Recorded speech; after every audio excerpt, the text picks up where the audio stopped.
Can I do Austenland? Is it that time? It is that time. Austenland. Everyone knows, by the way, already what you think about it. Oh, do they? Yes, because Why? Because of the way you said, right, Austenland. That's Okay. not the way you start talking about a movie if you're going to like it. So I'm just saying, we haven't talked about this. I haven't seen the film. I don't know what you think about it, but I know from the way you said Austenland. Austenland. Right, okay. You're not impressed. So, American woman is obsessed with Jane Austen. Everybody thinks she's a bit mad being obsessed with Jane Austen. She decides to blow all her savings on going to a Jane Austen theme park type place where you can have a Jane Austen experience and be romanced by Mr. Darcy and men in jodhpurs striding through ponds.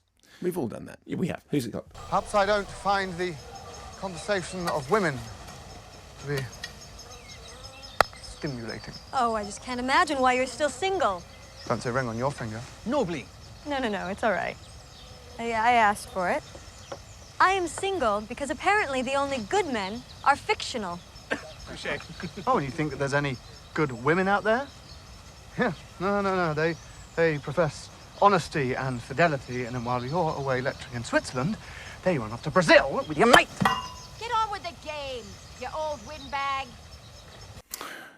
Produced by Stephanie Meyer and, Stephanie Meyer. So, yeah, exactly. Yeah, who is as able to turn her hand to a clunker as the next person.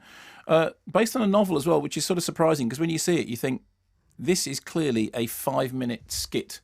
It's a little sketch in a comedy program about let's do a joke about a Jane Austen theme park. Where you go there and it's and all the characters are or actors playing Mr. Darcy and playing the Reverend and playing the other and all the rest of it. And for about 5 minutes, you'd think, yeah, we can just about get away. What does that smirky thing that you're doing mean? I think after you mentioned one character, you'd run out of Jane Austen characters, so you just said the Reverend, and that was it. What's he called? What's the Reverend who proposes to Emma? I can't say I'm right up okay, to date. so Mr. Knightley. And then who's not the Reverend? He's the other one. Anyway, whatever. All those other Austen favourites. Nobly, Blinky, Blonky, Tingy Tangy Twangy, and all them. Jeff, who turns up later on.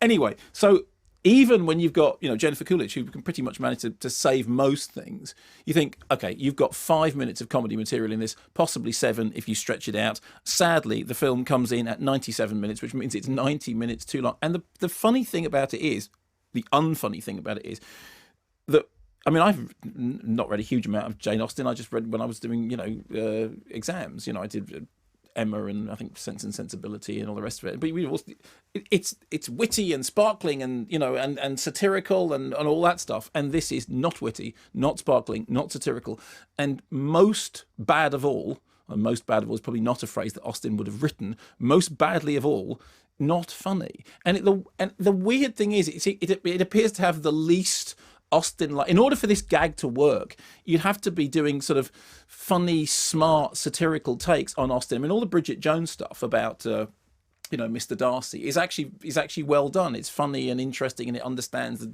different ways in which that character, and particularly the TV adaptation with Colin Firth, would play. And this just doesn't. It's like they've called it Austenland, but it might as well have been Hamburgerland. It's the only thing it appears to have understood about Jane Austen is bonnets. And you think, there's a lot to Jane Austen, and it's not just bonnets, really.